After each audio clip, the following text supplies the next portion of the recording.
জিজ্ঞাসা করছে কি হচ্ছে, সাসপেন্স সব জায়গায় আছে। আমরা এখন চলে এসেছি ভূত ও পূর্বের প্রথম পোস্টার লঞ্চে। ইয়েস, সবাই আমাদের কলাকুশলী এখানে বসে আছেন। ডেকে নেবো কিছুক্ষণের ভেতরেই আমাদের ডিরেক্টরকে। প্রথমেই ডেকে নিচ্ছি কাকুলি ঘোষ এবং অভিনব মুখার্জি, আমাদের director, the captain of the ship. ওকে,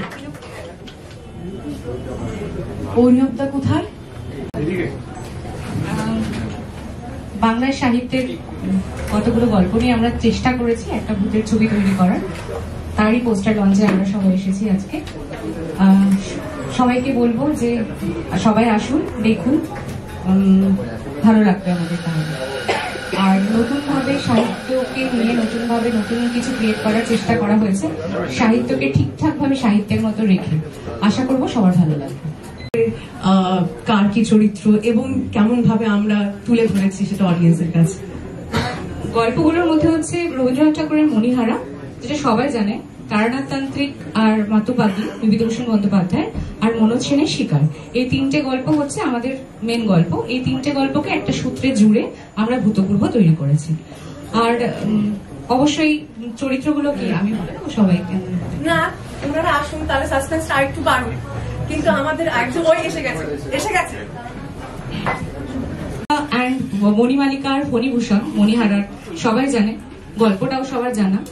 তারপর হচ্ছে মাতুপাগলি আর তারানাথ, মানে তারানাথ আর মাতুপাগলি তো মনে হয় এখন মানে সোনাথ আর মাতুপাগলি। আর মনোজ সেনের শিকার, যেটা খুব ফেমাস গল্প, তিলোত্তমা আর পূর্ণেন্দুর গল্প, যেটাও আমরা সবাই খুব পরিচিত। তো এই হচ্ছে আমাদের মেইন ক্যারেক্টার। এরপর তো তার সঙ্গে ভূত তো আছেই প্রত্যেকটা গল্পে, সেটাও আমরা সবাই জানি। আচ্ছা, আমাদের যে কলাকুশলীরা এখানে বসে আছে তাদের ভেতরে সব থেকে অন টাইম কে ছিল যদি বলা হয়? আচ্ছা, এগুলো ভীষণ কন্ট্রোভার্সিয়াল কোশ্চেন, এগুলো করা কি ঠিক? সত্যি কথা কি সবার সামনে বলে দেওয়া উচিত? তাহলে তুমি বলো একটুখানি, গল্পের ব্যাপারে একটু বলো। আমি কন্ট্রোভার্সিয়াল কোশ্চেন করবো না, শুধু তুমি গল্পের ব্যাপারে একটু বলো, তোমার টেকটা একটু বলো। কেমন লাগলো প্রথমবার ডিরেকশনে? প্রথমবার ডিরেকশনে এদের সবার সামনে একটু নার্ভাস ছিলাম, ভালোই নার্ভাস ছিলাম।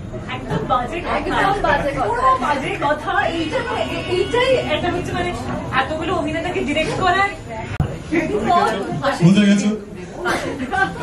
না, আমরা আরেকটা বলি, আমরা মানে যে সব থেকে লেট, মানে আমরা সবাই খুব পাংচুয়াল, আমরা ডিরেক্টররাই বলে সব থেকে লেটে আসতাম।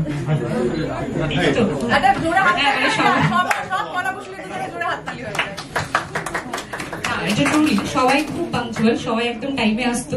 ক্যারেক্টার সবাইকে অ্যানালিসিস করে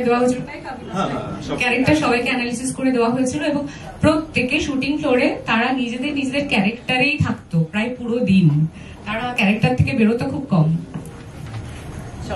এবারে আমরা আমাদের পোস্টার লঞ্চের দিকে এগিয়ে যাব, সেই জন্য ডেকে নেব আমাদের সব কলাকুশলীদের এক এক করে।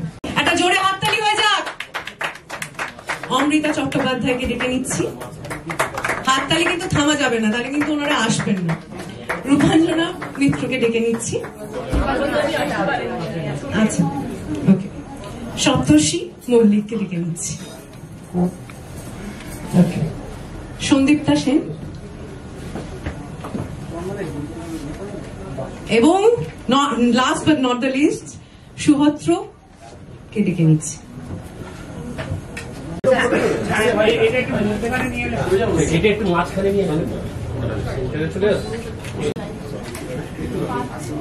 চলুন এবারে অন দ্য কাউন্ট অফ সবাই একটু একসাথে হাসি মুখে, এবং on the count of 3, 2, 1 and here we go. একটা জোরে হাততালি হয়ে যাক।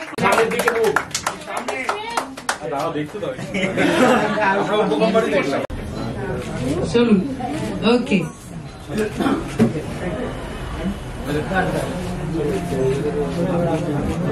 হ্যাঁ, এবারে আমি যদি তিমিরকে একটু, তিমির দা, হ্যাঁ,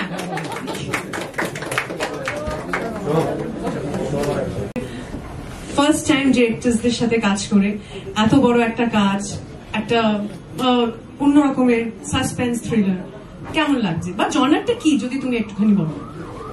প্রথমেই বলি আমার খুব ভালো লেগেছিল যখন এই চরিত্রটা আমাকে অ্যাপ্রোচ করা হয়, কারণ ছোটবেলায় একজন সাহিত্য প্রেমী হিসেবে যখন গল্পগুলো পড়েছিলাম তখন তো একদম ছোটবেলা তো ভাবিনি যে অভিনেতা হয়ে এটা করার কখনো সুযোগ হবে। তারপর যখন থিয়েটারে অভিনয় করেছি তখন এই ধরনের চরিত্র স্টেজে তো খুব একটা সম্ভব নয়, মানে কেউ এখন অব্দি অ্যাপ্রোচ করেছেন বলে আমি জানি না, তাই আমি কখনো ভাবিনি যে স্টেজে তারানাথ করতে পারবে।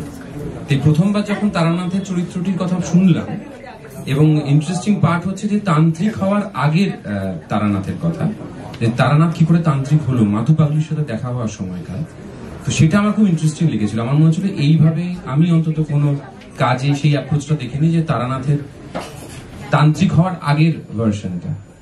এবং অবভিয়াসলি ওদের দুজন আমাদের ডিরেক্টর দয়ের সাথে যখন আলাপ হলো আমার মনে হয়েছিল যে ওনাদের কাছে ক্লিয়ার ভিশন আছে কিভাবে ওনারা দেখাতে চান। এবং তারপর যখন কাজে প্রথম দিন গেলাম, একটু আগে আমি বলছিলাম যে ডিরেক্টর হিসেবে বা ডিওপি হিসেবে আমাদের যিনি ছিলেন বা পুরো যারা টেকনিক্যাল টিমে ছিলেন তাদের ভিশনটা এতটাই ক্লিয়ার ছিল যে অভিনেতা হিসেবে যেটা হয় ধরো রিয়েল লোকেশনে হঠাৎ করে গেলে আমি এটা করতে চাই, ক্যামেরাটা এখানে আসবে, এটা একটা তো আন্ডারস্ট্যান্ডিং তৈরি হতে একটু সময় লাগে, তো সেইটা খুব অল্প সময়ের মধ্যে হয়ে গিয়েছিল। তার ফলে যেটা হয়েছিল সিঙ্ক করতে খুব একটা অসুবিধা হয়নি, কারণ রিয়েল লোকেশনে অনেকগুলো টেকনিক্যাল অসুবিধা থাকে, সানডাউন হয়ে যাওয়া বা এটা না পাওয়া বা রাত্রিবেলা একটু ঠান্ডা লাগছে জলে ডোবা, কিন্তু সেটা আমার মনে হয় একটু কোনোটাই অসুবিধা নয়। আমরা সৌভাগ্যবান যে আমরা অভিনেতা হওয়ার সুযোগ পেয়েছি এবং আমাদের কাজটা দেওয়া হয়েছে, তো সেটা প্রচন্ড এনজয় করেছি। এবং আবারও বলছি ওটা খুব ইম্পর্টেন্ট ছিল যে এটা সাহিত্য, আমরা সবসময় বলি যে ভালো স্ক্রিপ্ট নিয়ে কাজ হচ্ছে না, এটা কেন হচ্ছে, একই রকমের গল্প, সেই কমপ্লেনটা কিন্তু করার কোনো জায়গা নেই। এবং তারপর এবার দর্শক আপনারা বিচার করবেন যে আমরা কতটা ভালো চরিত্রগুলো ফুটিয়ে তুলতে পেরেছি। সঙ্গীতা, বলছিলাম কি যে এই যে আমাদের গল্পটা এর ভেতরে যে সাসপেন্স, থ্রিলার, ভয় বিষয়টা তুমি কতটা পাও জীবন? মানে সন্দীপটাকে জিজ্ঞেস করছো তো? সন্দীপটা একদমই ভয় পায় না এবং তার খুব ইচ্ছে দেখার একটু ভূত যদি কখনো সামনে আসে আমার খুবই খুশি হব এবং একটু গল্প করব। আর আমার মনে হয় যে ভূত আমাকে দেখে ভয় পালিয়ে যাবে, কেন মনে হয় জানি না, ছোট থেকে মনে হয়। তো হ্যাঁ, আর ছোট থেকে আমার খুব মানে যবে থেকে আমি অভিনয় করছি সেই দুর্গার সময় থেকে আমাকে তখনও কেউ ইন্টারভিউতে জিজ্ঞেস করলে আমি বলতাম যে আমাকে ভূতের চরিত্র দিলে আমি খুব খুশি হব। তো যাই হোক, এবার আমি ভূত হলাম কি হলাম না সেটা তো আপনারা গল্পে দেখবেন, যারা গল্পটা জানেন অফকোর্স জানেন পুরো বিষয়টা। কিন্তু হ্যাঁ, একটা ভূতের ছবি করলাম, তার জন্য খুবই খুশি। এবং আমার মনে হয় যে আমরা বাঙালিরা সাহিত্যের দিক থেকে এতটাই এনরিচড, আমাদের এত গল্প, এত ভালো ভালো গল্প রয়েছে, আমরা যদি প্রত্যেকটা আস্তে আস্তে ভাবে সিনেমা করতে শুরু করি তাহলে আমরা কিন্তু মানে অনেক ভালো ভালো সিনেমা দর্শকদের উপহার দিতে পারবো। তো থ্যাংক ইউ কাকলি আর অভিনব, এত ভালো এই যে অ্যান্থোলজিটা করলে তোমরা, তিনটে খুব ভালো ভালো গল্প। তো আমার মনে হয় যে এটা আপনাদের দর্শকদের খুব ভালো লাগবে এবং I am really thankful to you. Thank you. আর একটা আমাদের ডিরেক্টরদের সাথে ফার্স্ট টাইম কাজ করে কেমন লাগলো এবং অন সেটের অ্যাটমসফিয়ারটা কেমন ছিল? আমাদের দুজন ডিরেক্টর তারা এতটাই পোলাইট, এতটাই মিষ্টি যে বেশি কিছু আলাদা করে বলার অপেক্ষা থাকে না। আমি এইটুকু বলতে পারি যে ওরা দুজনে এত বেশি ক্লিয়ার ছিল যে ওরা কি চাইছে, সেটা লুক কি হবে সেখান থেকে শুরু করে প্রত্যেকটা সিনে কি হবে, কিভাবে ডায়লগ বলা হবে, সবকিছু। এবং বিকিদার কথা বলবো, আমাদের ডিওপি, এত সুন্দর কোঅর্ডিনেশন, এত ভালো লেগেছে কাজ করতে, মনে হয়নি যে ওরা প্রথমবার কাজ করছে। এবং আমি সুজিতের কথাও বলবো, আমাদের চিফ এডি, তো ডেফিনেটলি সবাই মিলে এত ভালো করে কাজ করেছে, সত্যি বোঝার অপেক্ষা মানে বোঝার কোনো সুযোগ ছিল না যেটা প্রথমবার ওরা কাজ করছেন। তো খুবই ভালো লেগেছে, বেশ মজার ছিল অ্যাটমসফিয়ারটা, খুবই যে গরু গম্ভীর একদমই নয়। দুজনেই খুব শান্ত এবং দুজনে খুব স্থির হয়ে একটা পজিটিভিটি ছিল পুরো ফ্লোরে, যেটা ভীষণ ভাবে দরকার একটা কাজ করতে গিয়ে। তো এইটুকুই বলার ওদের সময়। সবার সাথে আমার কোনো সিন ছিল না, তিনজন ছেলের এই যে দাঁড়িয়ে আছে, খুবই প্রিভিলেজড ছিলিস তোরা, তাই ওরা তিনজন করেছে, বাট আমাদের মেয়েদের সেই সৌভাগ্য হয়নি। একটা জোরে হাততালি হয়ে যাক সন্দীপ্তা সেনের জন্য। দাদাকে এইদিকে চলুন। ওকে, তো তো আমাদের এই গা ছমছম ব্যাপার আমরা দেখতে পাচ্ছি, সবাই সোশ্যাল মিডিয়ায় শেয়ার করছে, আমাদের সব অ্যাক্টরসরা সোশ্যাল মিডিয়ায় শেয়ার করছে। তো এই পুরো জার্নিটা, এই পুরো একসাথে এত জার্নিটা, আর যেই তোমাদের তিনজনের একসাথে অভিনয়ের যেই জার্নিটা, সেটা কেমন ছিল, সেই সময়টা কেমন ছিল? দেখো, সিনেমা বা এই অভিনয় তো একটা কোলাবোরেটিভ আর্ট, তো সেখানে ভালো কয়েকটা পাওয়া খুব ইম্পর্টেন্ট হয়ে যায় দিনের শেষে। এবং আমাদের যে গল্পটা, তিনটে গল্পই খুব চেনা গল্প, কিন্তু কোথাও গিয়ে এই তিনটে গল্পকে এত সুন্দরভাবে বোনা হয়েছে একটা জায়গায়, যেটা খুবই ইন্টারেস্টিং। গল্পের আমার আসলে সবচেয়ে বড় ইউএসপি, এবং সেটা সুজয় খুব ভালো লিখেছে, তার জন্য সুজয়কে আলাদা করে ধন্যবাদ দিতেই হয়। কিন্তু আমার সাথে সত্যমের একটা আলাদা মানে ভাই ভাই সম্পর্ক আছে, আমরা এত কাজ করেছি একসাথে, এবং আমাদের একটা আন্ডারস্ট্যান্ডিং রয়েছে। সপ্তর্ষির সাথে আমার আগে দেখা চালাবাজি যেমন বললো, একসাথে কাজ করা হয়নি, কিন্তু একটা ওই বন্ধুত্ব সুলভ একটা একটা ওই আন্ডারস্ট্যান্ডিং ছিল। তো সেখানে যখন তিনজন মিলে একসাথে কাজ করার সুযোগ হয়েছে, এবং আমাদের যে সিনগুলো ছিল সেটাও খুবই একে অপরের উপর ডিপেন্ডেন্ট সিনগুলো, মানে যদি সবাই একই সিনকে না থাকে, সিনগুলো যতটা যাওয়ার কথা ততটা যেতে পারত। তো সেই জন্য আমি ভালো কোয়াক্টার পেয়েছি বলে কাজটা করাটা খুব সুবিধা হয়ে গেছিল।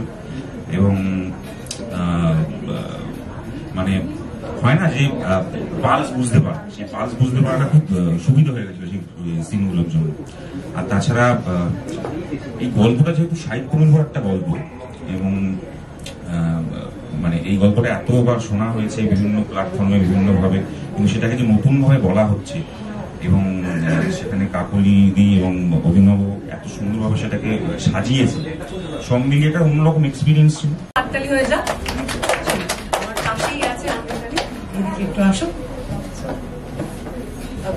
তোমার কাছ দিয়ে জেনে নেবো যে আমাদের এই জার্নিটা একসাথে, সেই জার্নিটার ভেতরে তোমার ক্যারেক্টার করতে গিয়ে কি কেমন ইনপুটস পেয়েছো ডিরেক্টরের কাছ থেকে, এবং কেমন ছিল পুরো ব্যাপারটা? দেখো, যেমন আমার বাকি সমস্ত সহ অভিনেতারা বললেন এবং পরিচালকরা বললেন, আমরা সবাই জানি এই তিনটে গল্পই খুব বহুল প্রচলিত গল্প, এবং বিভিন্ন ফরম্যাটে আগে কোথাও না কোথাও হয়েছে, তো মানুষ গল্পটা সম্বন্ধে অবহিত।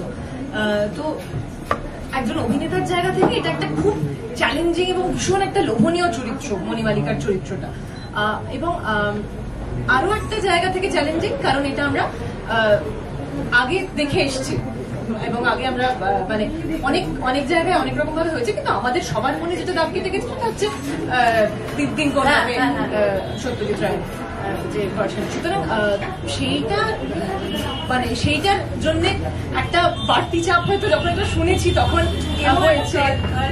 হ্যাঁ, কিন্তু আমার মনে হয় যে একটা গল্প বহুবার বহুভাবে হতে পারে, এবং পরিচালকদের সব থেকে মুন্সিয়ানার জায়গা পরিচালকদের, এবং সুজয় দা যিনি এই তিনটে গল্পকে লিখেছেন, যে সময়কার গল্প সেই সময়কার সমস্ত উপাদান অক্ষুণ্ণ রেখে এটাকে মডার্নাইজ করা হয়নি।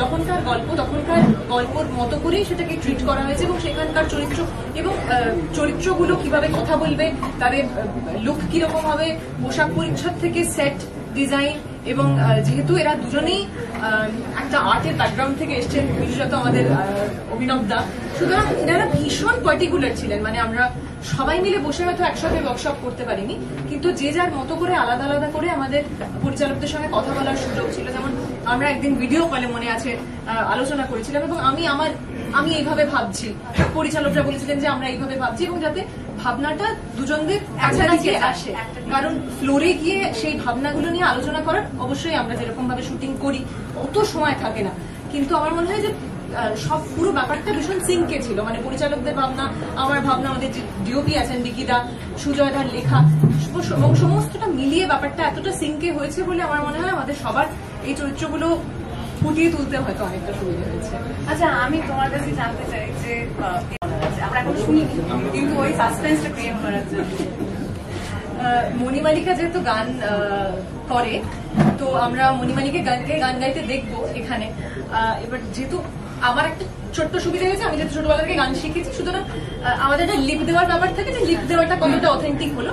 এবার সিনে যখন গানগুলোর রাফ যেটা এসেছিল সেটা চলছিল, তো আমি ওটার সাথে গাইছিলাম, তো আমার সেটা সুবিধা হয়েছে যে আমার গানগুলো তোলা ছিল। যে খুব কোইন্সিডেন্টালি আমাদের এই যে পোস্টার লঞ্চ আজকে হচ্ছে, এইটার তারিখটা নিয়েও একটা কবে হবে সেটা নিয়ে একটা হচ্ছিল, এবং প্রাথমিকভাবে আমাদের 18 তারিখ বলা হয়েছিল, সেটা ফাইনালি এসে আজকে 17 তারিখে হয়েছে। এবং অদ্ভুত কোইন্সিডেন্টালি আজকে আমার জন্মদিন, so this is a very nice birthday.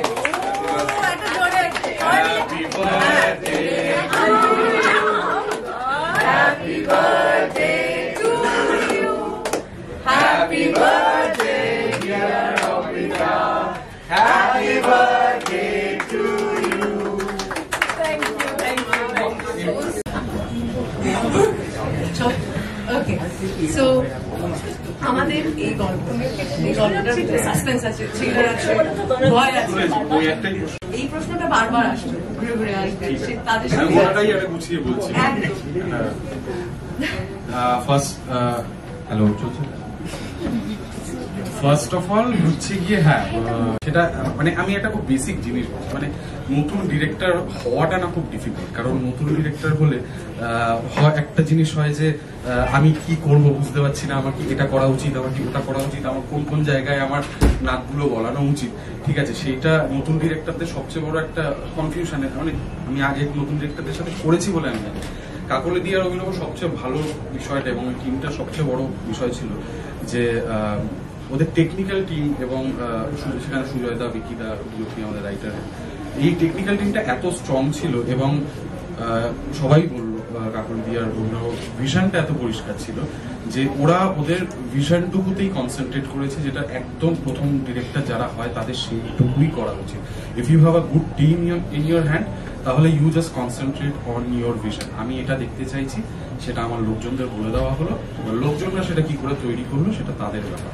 So it was very কি বলবো, clever and very good on your part যে তোমরা এটা করেছিলে। কারণ না হলে মানে একটা অদ্ভুত একটা সিচুয়েশন তৈরি হয়ে যেত। ঠিক আছে, আর দ্বিতীয় কথা, আমাদের থ্রু দ্য অ্যাক্টিং প্রসেস, সেটা তো ঠিক আছে, সেটা তো একটা ডিরেক্টর অ্যাক্টরসদের কমিউনিকেশন। আমাদেরও একটা মানে যেহেতু কাকলিদি প্রথমবার সিনেমা ডিরেক্ট করছে, তো আমাদেরও কোথাও গিয়ে একটা মনে হয়েছিল যে আমাদেরও একটা দায়িত্ব বর্তায় যে আমরা নিজেদের হোমওয়ার্ক খুব ভালো করে করে আসবো। আশা করি করে এসেছি, সেটা স্ক্রিনে ধরা পড়েছে। শান্তি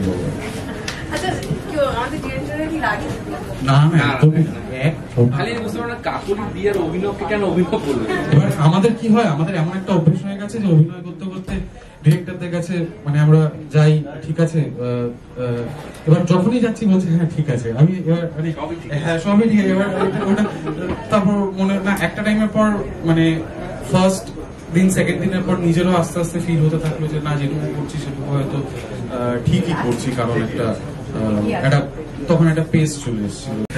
খুব ভালো না, সিরিয়াসলি খুব ভালো। আর ওদের সাথে আমারও মানে প্রথম কাজ, এবং গান যেগুলো বাছা হয়েছে এবং খুব ইন্টারেস্টিংলি খুব ভালো গান অভিনব সাজেস্ট করেছে।